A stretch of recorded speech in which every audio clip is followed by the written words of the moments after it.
The desert was an ocean of silence, the kind that crushed the soul under its stillness. The Baja California Peninsula had always held secrets beneath its golden sands, fragments of ancient rituals, whispers of forgotten tribes, and echoes of blood sacrifices buried deep in the arid earth. And in the blistering heat of July, four friends made the worst mistake of their lives. They dared to cross a stretch of land the locals refused to even speak about. They were Americans on an off-roading adventure, thrill seekers, draped in sweat, laughter, and bravado. Jesse, the group's alpha and driver of the old beat-up dune buggy, had coaxed them out to this cursed stretch, despite the eerie warnings etched into a cracked sign at the edge of a ragged village that read, "No Paser, Tierra del Maldito. Do not pass, land of the cursed. We'll be in and out by nightfall." Just a few photos, maybe some drone footage, and we're gone, Jesse grinned, revving the engine. The others exchanged uncertain glances but went along. Nora, Jesse's girlfriend, sat beside him, her unease hidden behind oversized sunglasses and forced enthusiasm. In the back were Kyle, their documentarian friend obsessed with paranormal legends, and Angie, quiet and introspective, nursing a gut feeling that had started gnawing the moment they left paved roads. The sun blistered overhead, and the land seemed to shimmer with heat and something else, something ancient. As they plunged deeper into the dunes, the radio static intensified until it gave way to strange whispers, barely audible, but unmistakable. Jesse turned the knob to cut it off, but the whispers continued, threading through the desert air like insects crawling inside their ears. "What the hell is that?" Angie asked, her voice cracking. "Probably some weird radio interference," Kyle said, adjusting his GoPro. "Military zones or weather patterns or something." But even Kyle, ever the skeptic, looked shaken. The air was too still. Not a single bird. Not a single trace of life. Just sand, and the feeling that something ancient and wrong was watching from beneath the surface. They came upon it an hour later.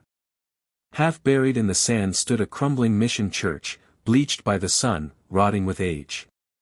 Spanish architecture twisted grotesquely by time. Its steeple tilted like a snapped bone. The adobe walls were scarred with what looked like claw marks, too large to be human. They stopped the buggy and stepped out, the oppressive heat intensifying. Nora shaded her eyes, squinting at symbols etched around the old archway.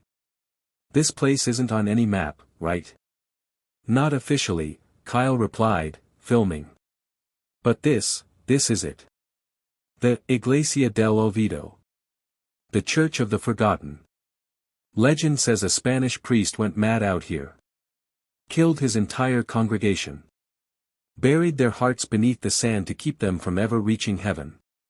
The ground was cursed. Locals won't even come near it." "Why the hell are we near it?" Angie snapped.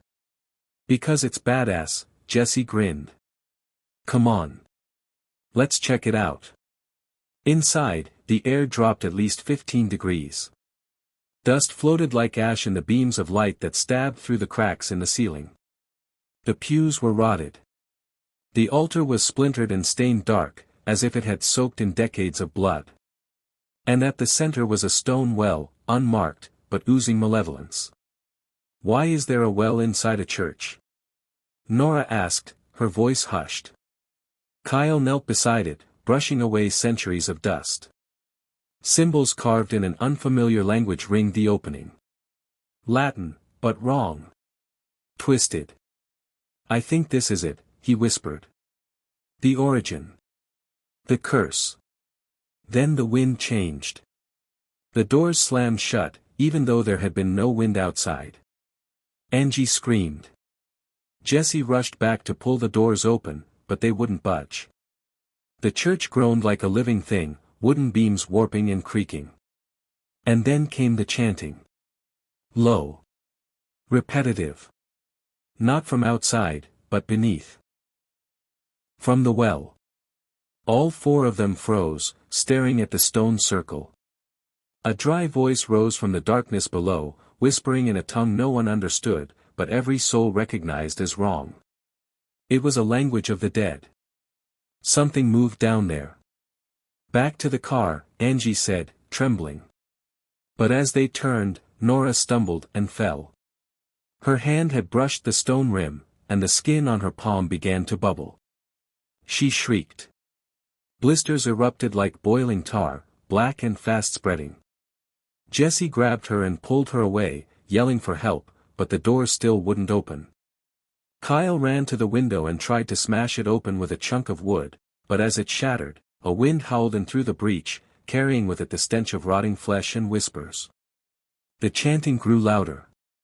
The well began to tremble. And then something crawled out. It was not human. Not animal. Not anything that should exist in the living world. It looked like a priest. But its robes were in tatters, stitched together with skin. Its face was a sunken pit of writhing insects. Where its eyes should have been, only black holes gaped. It had no mouth, yet whispers poured from it, crawling inside their heads. Nora was convulsing now. Her veins turned black beneath her skin, spreading like roots. Her eyes rolled back as she began murmuring in the same dark tongue. "Don't touch her," Angie cried as Jesse tried to hold Nora still. Kyle turned the camera on the creature, still believing somewhere in his desperate mind that capturing it might make it more real, or more explainable. But as he looked through the lens, the figure shifted. In the screen, its form was wrong. Endless. Expanding. Twisting reality around it. The camera exploded in Kyle's hands, embedding shards of glass into his face. He screamed, blood pouring down his cheeks. The priest-like thing floated inches above the floor, limbs twitching as if restrained by invisible strings. Then, it pointed toward the wall behind. The altar, and the wall split open, revealing a staircase descending into pitch black. Nora suddenly stood, eyes glowing red, whispering with a voice not her own. "She is chosen. The offering has begun." Jesse grabbed her and shook her. "What the hell are you talking about?"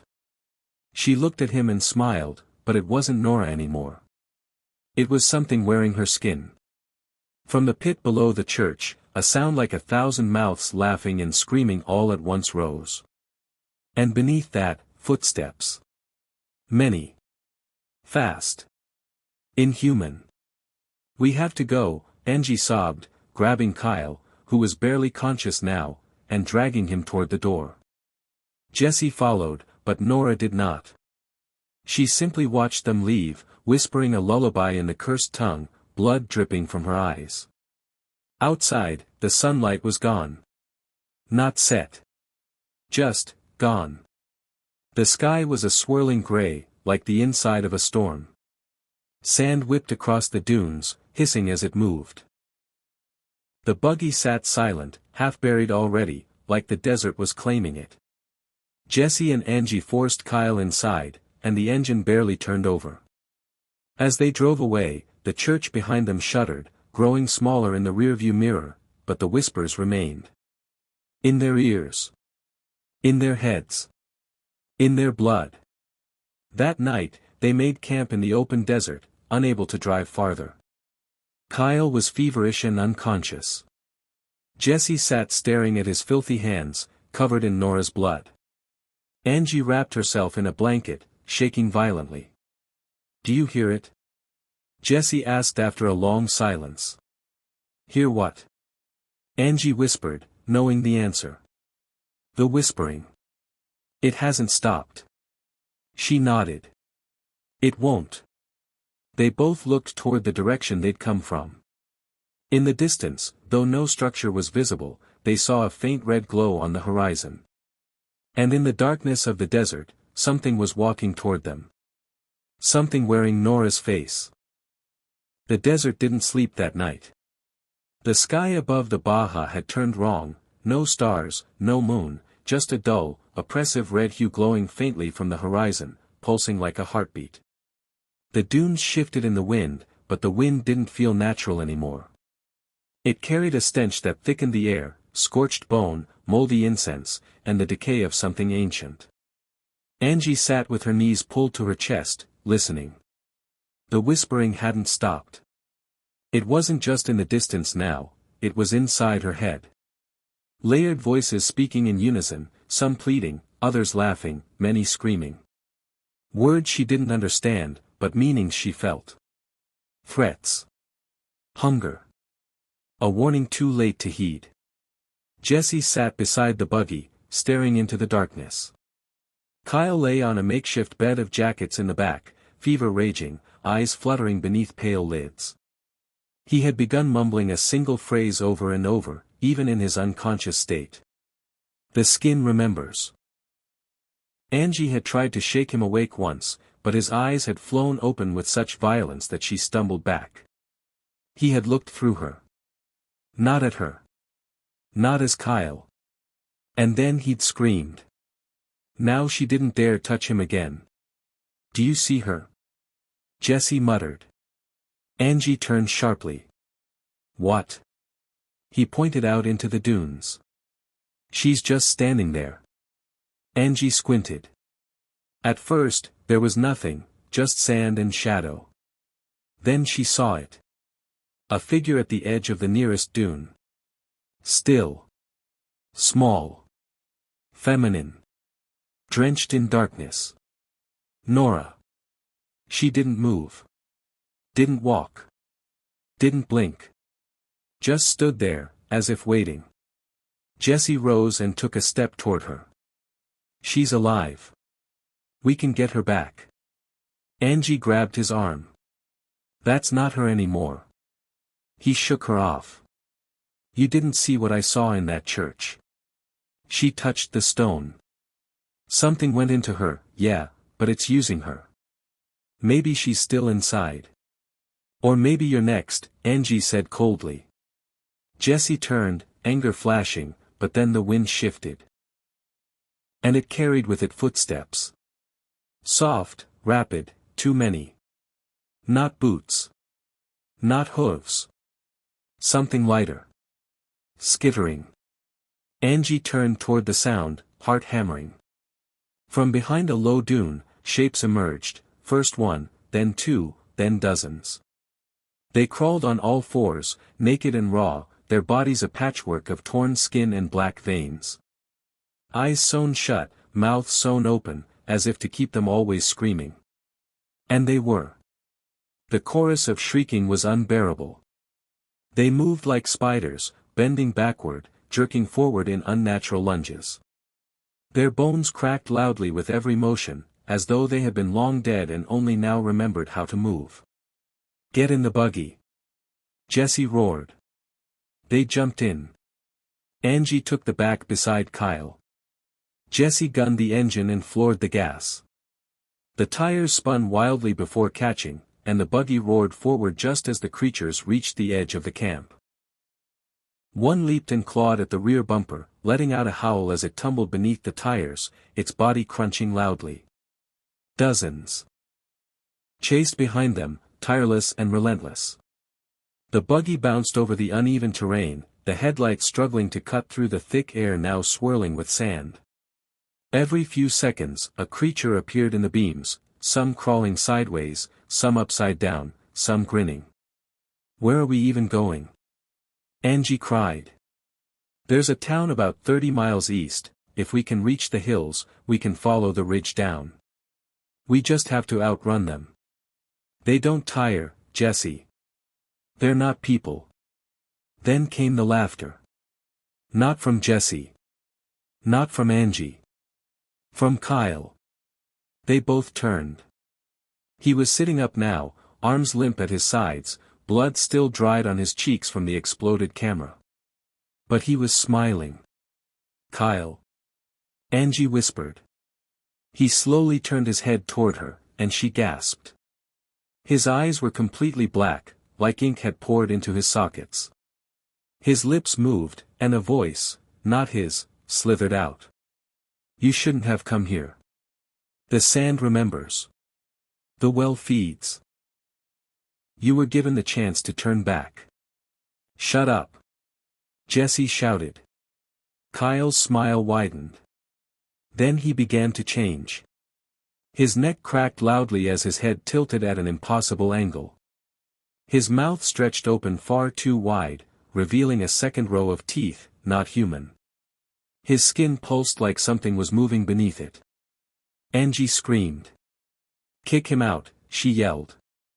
Jesse reached back as the buggy bounced violently over a dune, grabbing Kyle by the collar. Suddenly, Kyle lunged, biting Jesse's forearm. Aw! The buggy veered, swerved wildly, and flipped.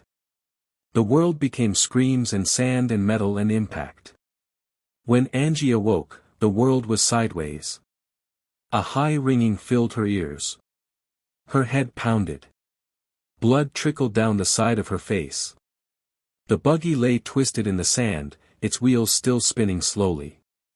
Jesse lay a few feet away, groaning, clutching his arm where Kyle had bitten him.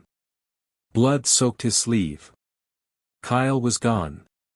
"Jesse," Angie gasped, crawling to him. "We have to move." He winced. "My arm. It burns. I think he infected me or something." Angie helped him to his feet. Behind them, in the direction they had come from, the shrieking thing still approached, but slower now. Crawling. Patient. Kyle was standing about 10 yards away. But he wasn't Kyle anymore. His body rippled and twisted, joints bending wrong. His face was melting. Like wax beneath a black sun. His voice was layered now, male, female, old, young, all speaking at once. "You cannot run from the desert. You breathed its air. You touched its silence. Now it owns you."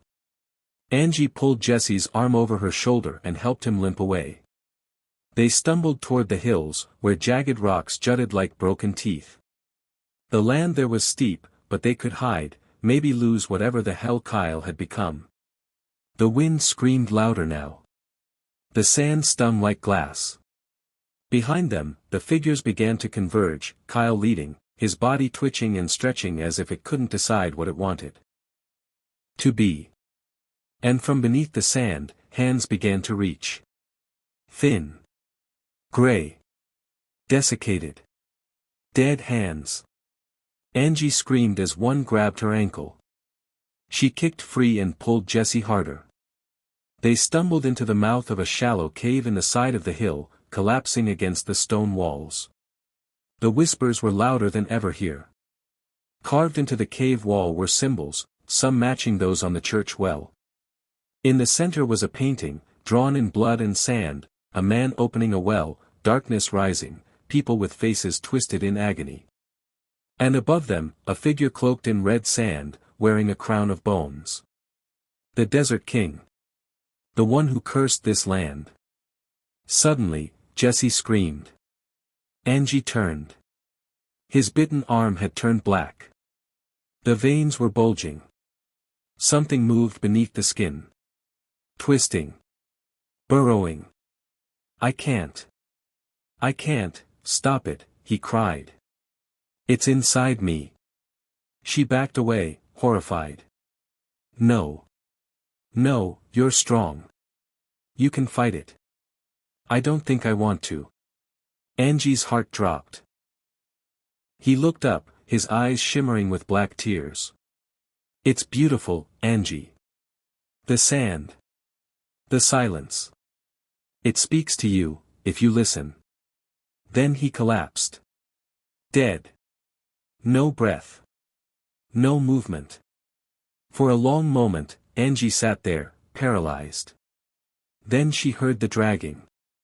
The skittering. They were coming. She stood, bloodied, broken, but alive. She wasn't going to die in this cave. Not like this. Not yet. The cave smelled like blood and sulfur. Angie leaned against the cold stone wall, her chest rising and falling in ragged heaves. Her hands were trembling, her legs barely holding her weight. Jesse's body lay slumped near the wall, twisted and still. His face was peaceful, but his arm, where Kyle had bitten him, was bloated, black, and crawling with thin, spidery veins that pulsed like something alive was under the surface. She didn't cry. She couldn't. Her mind had slipped into survival mode. No more screaming. No more questions. There was only one goal now. Get out. The mouth of the cave glowed faintly with red light. Outside, the desert groaned like a living thing. Angie had heard the whispers all night, they didn't fade, only multiplied. The cursed tongue had woven itself into her thoughts. She no longer needed to understand the words to feel the truth behind them. You were never meant to leave. She crept toward the cave's entrance, each step deliberate, careful. Peering out, she saw no sign of Kyle or the crawling things. The sand was still. The sky remained that sick, low red. The only movement was the occasional ripple in the dunes, like something enormous underneath was shifting. Then she saw them. A procession. Hundreds of figures, all cloaked in tattered garments the color of dried blood, walking silently toward a towering dune in the distance. Each one bore something: bones, bodies, jars filled with black liquid, chunks of meat wrapped in skin. Their feet didn't disturb the sand. They moved like phantoms with a purpose. At the center of the dune stood a monolith, a towering obelisk made of obsidian and bone, pulsing with red veins of energy that crackled up its sides like lightning trapped in stone. Angie stared in silent horror. At its base, the sand began to fall inward, like a drain opening. The earth was swallowing itself. And from the growing pit, something massive began to rise. Something that should not exist. It came slowly, as if the desert itself was reluctantly releasing it. First came fingers, long, bony, wrapped in strips of what looked like human skin etched with runes. Then a head, a crown of jagged bones fused into its skull, with a face so ancient, so withered, that it looked like it had been buried for 10,000 years. Its eye sockets bled black smoke. No nose. No mouth. Only a gaping hole that moaned with the voices of the damned. The Desert King had awakened. The procession knelt as one. Some stabbed themselves in the chest with jagged knives, spilling their offerings into the sand. Others tore open their own mouths and screamed praise in a cursed tongue, their voices melding into a low, reverent hum. Angie stumbled back, heart pounding. She turned and ran deeper into the cave. The tunnel stretched far beneath the earth. The deeper she went, the colder it became. Her flashlight flickered weakly, casting shadows on the stone walls. Symbols were carved into every surface. Some glowing faintly. With a reddish pulse. She didn't want to understand them. But part of her did. That was the worst part. She was starting to feel the language. Not just hear it. The deeper she went, the more she felt it inside her bones. Finally, she emerged into a vast underground chamber. Dozens of statues lined the walls, figures in agony, faces twisted in mid-scream, hands bound in ritualistic poses. At the center stood an altar, black stone, slick with something wet. Hanging above it was a massive skeleton, suspended by rusted chains, its ribcage split wide like the jaws of a beast. A mural behind the altar told the story, the rise of the Desert King. It showed an ancient tribe. They worshipped the sands, the silence, the things beneath. They were promised immortality in exchange for offering their blood to the well. But their sacrifices became greed. They offered more, and more, until the desert swallowed the sky, and their god turned on them. He cursed the land to remember every death, every lie, every scream. Now, he was waking. And she was part of it. A sudden noise made her spin, footsteps. From the side tunnel, a figure emerged. Nora. But she was no longer just Nora. Her skin was porcelain white, cracked with glowing red lines that pulsed like veins. Her eyes were completely black, her mouth stitched open just enough for her to speak through split lips. Angie, she whispered, her voice hollow and echoing. You were the only one strong enough. Strong enough for what? To carry him. Angie backed away. No. No, I'm not doing this. You already are. Nora stepped forward. You touched the cave. You saw the altar. You breathed his name in your sleep. I never said his name. You dreamed it. And Angie realized. She had. In the buggy. In the cave. In the silence between screams. Zalthar.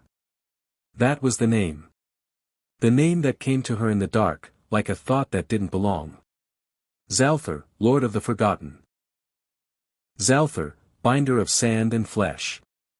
Zalthar, the Desert King. She screamed and turned to run, but the statues along the walls began to move. They weren't statues. They were prisoners. Eyes blinked open. Limbs twisted and stretched. Each figure cracked free from its bindings, groaning, moaning, chanting. Their skin peeled off in sheets, revealing runes carved into muscle and bone. And all of them began to chant in unison. Zalthar. Zalthar. Zalthar. Nora stepped onto the altar. The skeleton above it twitched, as if waking from a long sleep. Black ooze dripped from its hollow eyes and onto her face. She smiled, her lips splitting farther than they should. You will be his vessel, Angie. You were chosen long before this. The desert saw you in your mother's womb.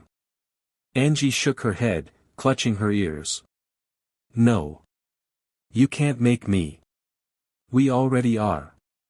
Suddenly, hands burst from the stone floor, skeletal, rotted, clawed. They grabbed her ankles, her wrists, her shoulders, and began to pull her toward the altar. The room pulsed red. The ground shook. The Desert King was coming. She struggled, screamed, kicked, but more hands erupted, holding her tighter. Nora leaned close, her stitched lips brushing Angie's ear. Let him in. Then Angie did the only thing she could think of. She bit off her own thumb. The pain broke through the trance. The magic. The bindings. The hands faltered. She screamed, forcing herself free with raw adrenaline, blood pouring from her hand. She ran. Back through the tunnel. Back through the whispers. The walls howled. The floor cracked beneath her feet. But she didn't stop. Behind her, she heard the sound, the unholy roar of something ancient and rising. The Desert King had reached the surface. And the earth itself was crying. She burst from the cave into the lightless desert. The obelisk now towered above the dunes, glowing with power. Around it, the red-cloaked followers danced, stabbed, wept, and burned themselves alive in worship. In the center of the chaos, Zalthar rose. His full form. A thing of sand and bone, his body shaped like a man, but with no face, no flesh. Just a mouthless scream and a crown of endless suffering. He looked at her. She felt it, not with her eyes, but in her soul. A hand reached out from across the desert, miles long and made of swirling sand, clawing toward her. And then everything stopped. Time froze. The whispering ceased. Zalthar's hand hovered inches from her face. And a single voice spoke in her mind.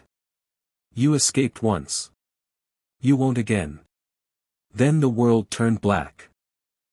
When Angie opened her eyes, the world was made of bones. She lay on a floor of rib cages and vertebrae, polished smooth from centuries of wear. Walls of femurs curved inward like the inside of a massive skeletal cathedral. Skulls, human, animal, unidentifiable, were stacked in towers that reached toward a ceiling lost in shadow. There was no sky, no sun, no sand, only this ossuary realm, suspended in an endless black void. It smelled like ash and rotted prayer. She tried to move, but her limbs were bound by strips of skin, not rope, not cloth, but flesh, stitched with black sinew. Each twitch made the bindings constrict, like they were alive. Her mouth was gagged with what she realized was a tongue, fresh, wet, still twitching between her teeth. Her scream was silent. Around her, soft chanting echoed, reverberating through the bone chamber. Shapes moved in the darkness between the towers of skulls, hooded figures, eyeless, mouthless, floating silently. They circled her in a perfect ring, carrying staffs carved from spines and dripping with black wax. And then he appeared. Zalthar. The Desert King stepped forward from the dark. His form shimmered like heat off cracked earth, bones shifting beneath transparent flesh, his eyes black holes rimmed in gold. From his shoulders trailed a cloak made from scalps, each one whispering in a different voice. When he spoke, his voice wasn't heard, it was felt, in the marrow, in the back of her skull. You fled from the sand. But you cannot flee from fate. Angie writhed, her eyes burning with tears and rage. She tried to scream, to curse him, to fight, but the tongue gag blocked every sound. Zalthar raised one long finger made of fused metacarpals. The bindings retracted. The tongue slithered out of her mouth like a slug, vanishing into the void. She gasped, coughing, struggling upright. What the hell are you? She spat. The chanting around her ceased. Zalthar tilted his head slightly. I am memory. I am silence. I am the god your kind forgot. Let me go, she growled. You took them all. Jesse. Kyle. Nora. You don't get me too. He stepped closer. Bones shifted beneath his feet with each step. You were chosen long before your birth. The blood in your veins is old. Cursed. You carry the mark of the 11th vessel. What the hell does that mean? Zalthar reached out and touched her forehead with a single, cold finger. Her body convulsed, images burned through her mind. A woman in a blood-soaked cloak, screaming in labor beneath a blood moon. A man carving symbols into his own skin, whispering names in a forgotten language. A desert stretching into eternity, and a well, deep, bottomless, where the screams of 1,000 sacrifices echoed forever. And then. Angie's mother. Holding her. Crying. Surrounded by robed figures. Marking her infant skin with ash and bone dust. You were born of the tethered bloodline, Zalthar said. The last to carry the soul of the first sacrifice. Your flesh belongs to the ritual of bone. No, she shouted, staggering backward. I'm not part of this, I'm not. The hooded figures began to chant again, louder, faster. They drew symbols in the air with their staffs, and the ground trembled. From beneath the bone floor, something began to rise. A slab. Made of fused skulls. Pulsing. Zalthar pointed at it. The ritual begins. You will be the gateway. The ritual of bone was a myth, or so Kyle had once believed. She remembered a conversation in his cluttered apartment back in Arizona. He had shown them all an old leather-bound journal filled with sketches and Latin scrawled in ink that smelled like rust and rot. He told them about the 11 vessels, cursed souls tied to the forgotten god of the sand. Every 1,000 years, a new vessel was born, meant to be the final key in an unholy resurrection. They'd laughed. Drank beers. Watched ghost videos. None of them believed it. But now, Angie was that vessel. She was about to be sacrificed in a ceremony that would unleash Zalthar into the waking world. As she was dragged onto the altar, her body screamed with pain. The surface was hot, burning, as if the skulls were being heated from within by ancient rage. Above her, the hooded cultists began slicing their palms, letting their blood spill onto her body. Each drop sizzled on her skin, forming shapes she couldn't see, but could feel burning into her soul. Zalthar stood over her, raising a blade made from an infant's spine. The vessel must be opened. Then. A voice cut through the ritual. No. It echoed like thunder. The cultists froze. The bone walls shivered. Zalthar's head turned, slow and predatory. At the edge of the chamber stood a figure, Nora. But she wasn't the corrupted husk anymore.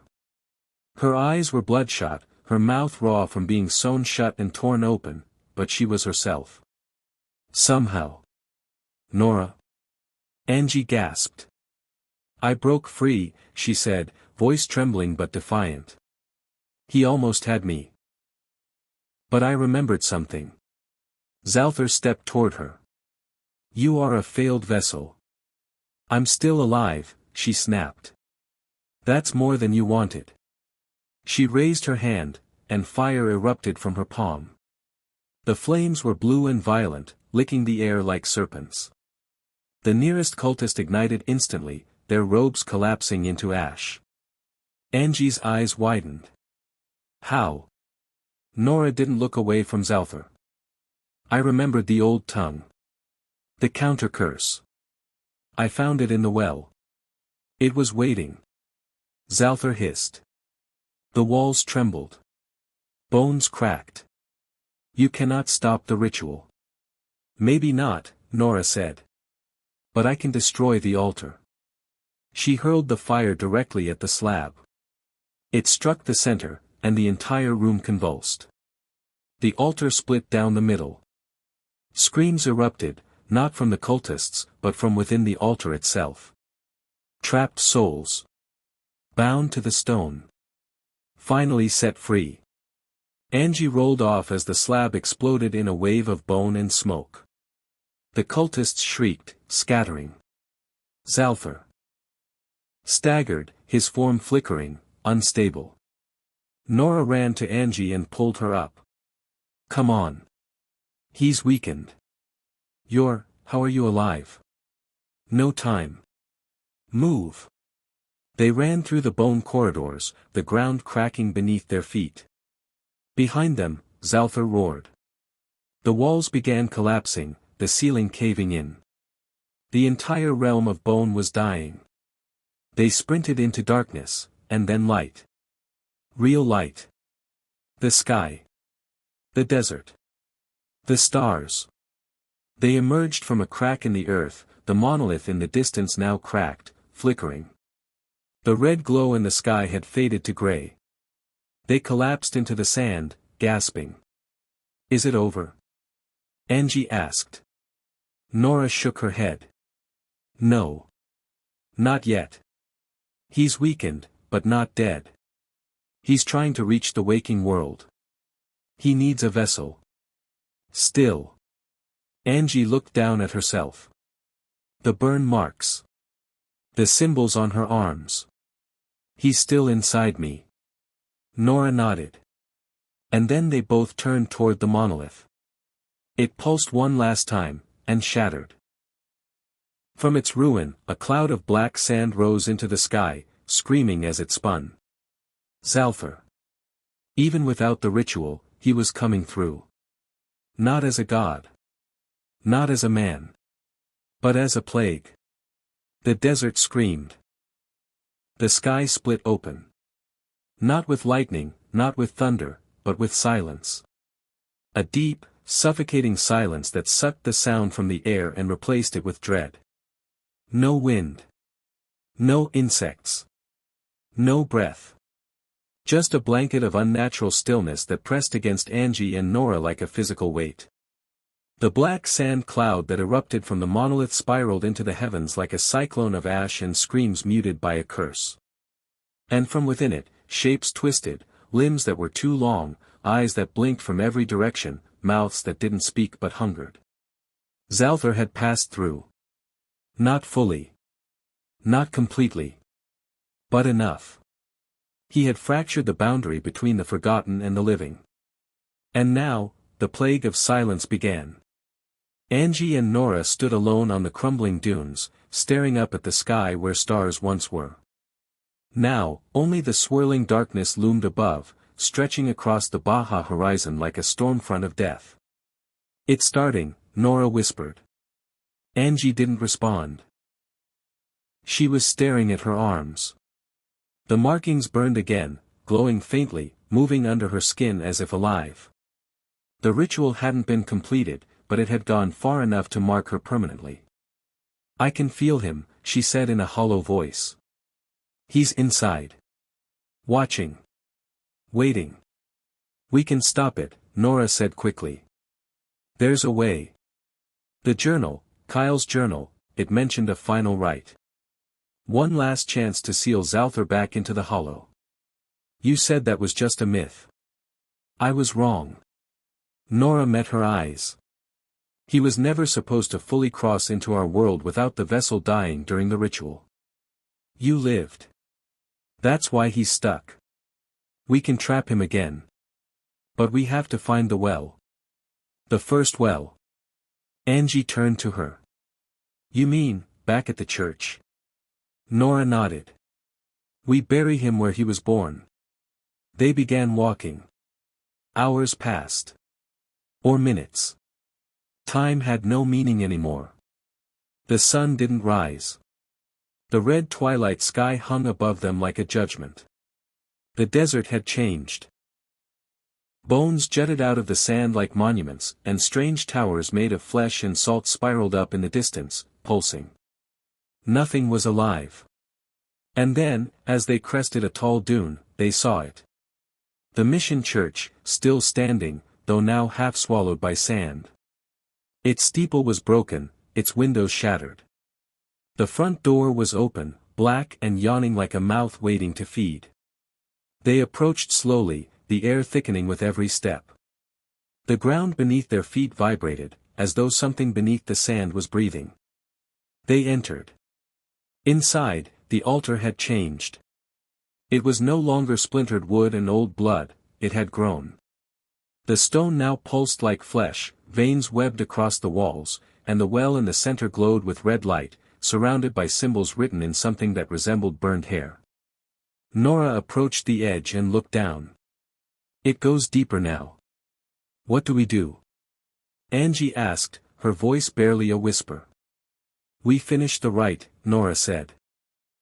"We don't die, we offer." Angie blinked. "What the hell does that mean?" "There's one thing Zalthar can't consume. One thing older than him. Stronger. Sacrifice done willingly.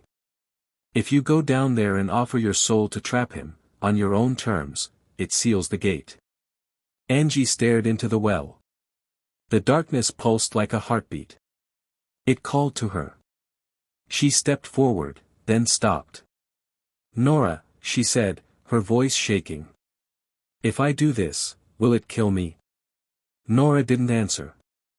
Angie laughed bitterly. "I guess it doesn't matter anymore." She looked back one last time. Nora was already crying. "Thank you," Angie said. And then, she jumped. The fall was endless. Down, down, down into the throat of the world. Past layers of bone and time. Through clouds of ash and hands that reached from the walls, trying to pull her back. She hit something soft. A ground of teeth. Around her, the walls of the well writhed, alive, lined with faces locked in silent screams, eyes gouged out, lips sewn shut. And in the center of the chamber stood Zalthar. He no longer looked like a god. His body was flickering, unstable, held together by raw hatred and stolen memory. His crown had cracked. His limbs dripped black sand that hissed when it hit the floor. He turned. "You came to offer yourself." His voice was sharp now. Angry. "You dare defy me in my own tomb." Angie stepped forward. "You want my body? My soul? Fine. Take it." He paused. "I do not understand. Because it's not a sacrifice if you force it. You were always missing that, weren't you? That's why your curse failed before. Why you were sealed in the hollow." Zalthar twitched. "I offer myself, willingly," she said louder. "To trap you here. Forever." He screamed, a soundless scream that cracked the walls of the chamber. "You will be mine." He rushed her. Angie didn't flinch. As his form slammed into her, a blast of red light exploded from her chest, burning through the chamber. The symbols carved on her arms ignited, wrapping around his body like chains. His scream became millions, all wailing in agony. He was being ripped apart. The chamber began to collapse. The well trembled. Faces screamed from the walls. Hands reached again, but now they pulled him down, not her. She was becoming the seal. And as the last of him fell into the pit, chained and burning, Angie collapsed onto the floor of teeth, her eyes closing. Above, in the church, Nora watched as the ground shook. The well's red glow vanished. The floor cracked and folded inward. Then, silence. Not cursed silence. Not dead silence. Just, silence. Real. Clean. She fell to her knees, sobbing. The sky outside had begun to shift, turning blue. The wind returned. Insects chirped. A bird cried overhead. The desert exhaled. Zalthar was gone. 3 days later. Nora wandered through the nearest town, covered in dirt and blood, babbling about a god in the sand and a girl who sacrificed herself to save a world that would never know her name. No one believed her. They called her mad. Delirious. Traumatized. But some believed enough to send a team of searchers. They found the ruins of the church. The well was gone. But carved into the wall, scorched into the stone, was a single word. Angie. The desert never forgets. It doesn't bury secrets, it wears them like scars. And now, days after Angie's sacrifice sealed Zalthar beneath the well, the Baja had begun to shift again. Subtle changes at first, animals migrating away, strange shapes seen in distant dunes, and nights so quiet they hissed. In the ruined mission church, the well was gone, but the ground pulsed. Beneath the surface, something ancient stirred, not Zalthar, but what remained of Angie. Nora couldn't sleep. She lay on a borrowed cot in a remote border clinic, her body bandaged, her hands trembling even when she didn't move. Doctors said she was healing. They didn't know what healing meant anymore. Every time she closed her eyes, she saw the bone horizon. The last image Angie had seen. A place deeper than the hollow.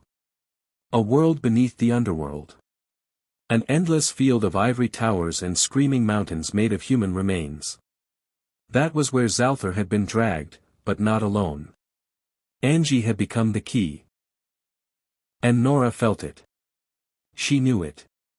Angie wasn't dead. She was somewhere else. And she was changing. The dream started that night. Nora found herself standing in the middle of a sunless desert. The dunes were white, made entirely of powdered bone. The air stank of scorched marrow and wept blood. Something massive loomed in the distance. A tower, no, a spine, a colossal vertebrae pillar, twisting into the black sky like the skeletal remains of a fallen god. Beneath it, at the base, was a door made of fused jaws. It opened as Nora approached. Inside, she saw Angie. But not as she remembered her. Angie was suspended midair, arms outstretched, runes crawling over her skin like fire. Her eyes were solid white, and in her chest was a gaping hole, where her heart used to be. The walls around her pulsed with life, breathing in time with her lungs. Nora, Angie said, but the voice wasn't hers. It was many voices in one, layered and inhuman. "You're alive?" Nora asked, tears forming. "I'm in between," she answered. "I'm the seal, but he's not the only one down here." "What do you mean?" "There are others," Angie said, her expression darkening. "Things that even Zalthar feared. Things from before language, before time. The bone horizon is their domain." The room shook. "You have to go back," Angie said urgently. "Seal the breach. I wasn't the last vessel." Nora's breath caught. What? There's another. Someone the ritual overlooked. A second tether. If they find him, Zalthar will rise again, stronger. I'm barely holding him now. Who? Nora begged. Tell me who. Angie screamed, and her body cracked open like dry earth. Light poured out of her. Nora screamed awake. She was drenched in sweat. Her nose bled. Her fingers were bruised from clenching so hard in her sleep that her nails broke the skin of her palms. She knew what she had to do. She had to go back to the bone horizon. Not in a dream. For real. The next day, she hitchhiked back into the Baja. Locals whispered as she passed, clutching rosaries, closing their windows. Some pointed. Some crossed themselves. All remembered her face. They called her La Bruja del Desierto. The Desert Witch. She didn't care. She returned to the ruined church. The wind was silent again. Inside, the cracked floor had sealed. No sign of the well. No red glow. But the air was thicker than it had ever been. She dropped to her knees and whispered Angie's name over and over. Then she took a jagged shard of wood from the altar and cut across her palm. Blood splattered onto the floor, and the ground opened. A spiral of bone and shadow sucked her downward in a cyclone of silence. When she woke, she was no longer in the desert. She stood beneath a skyless world where bone towers spiraled infinitely upward and creatures made of suffering roamed between ribcage valleys. Some floated. Some slithered. Some walked on limbs that bent wrong. The bone horizon. It was real. And she had come alone. She walked for hours, possibly days. Time broke here. Hunger didn't exist. Sleep was impossible. Whispers followed her every step. Whispers in Angie's voice. Then, she found the tower of vertebrae again. But this time, something was waiting outside it. A man. Tall. Pale. Dressed in a black cloak stitched from child-size bones. His face was calm, almost kind, but his eyes were hollowed out and bleeding. "You're too late," he said softly. "Who are you?" "I'm the true vessel. The one they didn't find. The final key." "No," Nora said, backing away. "You can't be." Angie sealed the breach. "She sealed his breach," the man said. "But not mine." He stepped forward, and the bone around him melted. Creatures bowed as he passed. I was born from the silence. I watched the ritual fail. And I let it happen. Because now, Zalthar isn't in control anymore. Nora stared in horror. "You're not human." "No. I'm what comes after." He reached out and touched her forehead. And everything changed. Nora collapsed, screaming. She saw a vision of earth covered in bone, cities swallowed by living sand, the sky bleeding white ash, and humans walking in long chains, eyeless and laughing. She saw herself, bound to a tree made of femurs, watching the world end. And she saw Angie, burning from within, screaming her name over and over. Then, darkness.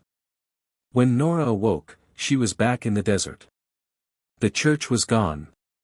The landscape was bare. Like it had never existed. She turned and looked behind her, and screamed. The horizon was no longer blue. It was white. Pure bone white. The bone horizon had begun spreading into the world. Zalthar was sealed. But something worse had come through. And it was using a human face. The bone horizon was no longer a dream. It had breached the waking world. Nora stood on a jagged ridge, watching in horror as the desert below twisted into a grotesque panorama of skeletal plains. The sand had turned white, bleached by a force far older than Zalthar. Cracked ribs jutted from the ground like gravestones, and rivers of black ichor bled from hills that once held sun and wind. Everything was dead, but not still. In the distance, cities crumbled. Not by earthquake. Not by fire. But by silence. People had started to vanish. Whole caravans in the Baja disappeared without a trace. Towns along the border had fallen eerily quiet. Survivors wandered out of the dunes with eyes torn from their sockets, smiling, whispering, "He is coming." And everywhere, bones. Bones that grew like trees. Bones that spoke. And in the epicenter of it all, where the church once stood, rose a tower of vertebrae and skulls, growing higher every hour. From within it, a voice called to her. Not Zalthar. Him. The true vessel. The successor. The one Angie warned about. The final silence had begun. Nora had one choice left. Go into the tower. End it. Even if it meant dying. Even if it meant something worse. The tower's entrance was a screaming mouth carved into a ribcage wall. As Nora stepped inside, the noise vanished. No breath. No heartbeat. No sound. Only the sensation of screaming. The inner walls were alive, rippling with faces, thousands, maybe millions, fused into the bone, whispering in a language that bent her thoughts. The deeper she went, the more her body betrayed her. Her joints cracked backward. Her vision blurred. Her thoughts fragmented. But she pressed forward. At the center of the tower was a throne room. Thick columns of fused spines curved upward into a ceiling of skulls. A pit in the center wept black sand, and above it, on a throne carved from fused pelvises, sat the vessel. He looked human. But his face shifted. Angie's eyes, Jessie's mouth, Kyle's grin, her own nose. He was made of everyone they lost. You returned, he said. His voice sounded like it was being played backward, slow and echoing from inside her head. You aren't Zalthar, Nora said, her voice shaking. What the hell are you? He smiled. I'm what your world feeds. Every forgotten scream. Every buried secret. Every prayer said in fear. Zalthar was a child. I am the silence that came before sound. She stepped closer. And Angie? She's inside me. Every breath she ever took now fuels my awakening. No. Yes, he said, standing. His body didn't move naturally. His feet didn't touch the floor. She offered herself to seal Zalthar, but in doing so, she opened the deeper gate. She gave me form. The tower trembled. All around them, the walls split open, and dozens of skeletal creatures poured from the cracks, silent, gnashing, crawling upside down, wearing human skin like cloaks. You can't stop this, he whispered. The bone. Horizon will consume your reality. Time will end in stillness. Nora screamed and lunged at him, pulling a blade from her coat, a jagged dagger she had carved from one of Zalthar's shattered ribs. The blade caught his chest, just barely, and with a shriek that shook the world, the vessel staggered. He bled light. Pure white, searing light. You don't belong here, she hissed. None of this does. She raised the blade again. But the creatures lunged. They dragged her down, clawing, tearing, shrieking without sound. Blood sprayed across the chamber walls. Her lungs collapsed. Her skin split open. Still, she swung the dagger again. And again. And blackness. Then a voice. Nora. She opened her eyes. She was no longer in the tower. She was floating in nothing. A void of bone dust and light. Before her, suspended in the emptiness, was Angie. Her body glowed. Her wounds were gone. Her face was calm. I held him back as long as I could, she said softly. Nora sobbed. You didn't deserve this. We should have run when we had the chance. Angie shook her head.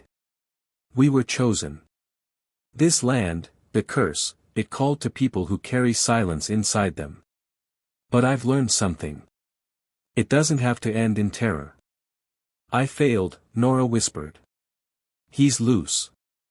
The bone horizon is here. Then we finish it. Together. Angie held out her hand. As Nora touched it, the void collapsed. The tower exploded. Bone shattered. Creatures burned. The sky turned white. From the base of the tower, a pillar of light erupted, tearing through the heavens like a blade. A scream echoed, not from any mouth, but from existence itself. The bone horizon buckled. And imploded. Days later. The Baja was silent. Not cursed, peaceful. No sandstorms. No voices. No screams. The monolith was gone. The bone towers gone. Zalthar's sigils faded. Only the mission church remained, newly revealed, ancient, whole, untouched by time. Inside it, on the altar, lay two figures. Nora and Angie. Their hands were intertwined. Their eyes closed. Still. But smiling. Some say they woke again. Others say they became the seal. The final wall between our world and the bone horizon. A silence that protects, not devours. But if you ever walk the Baja desert under a blood-colored sky, and the wind stops, you might hear whispering. Not of Zalthar. Not of the vessel. But of two girls who stood against the end of all things. And one.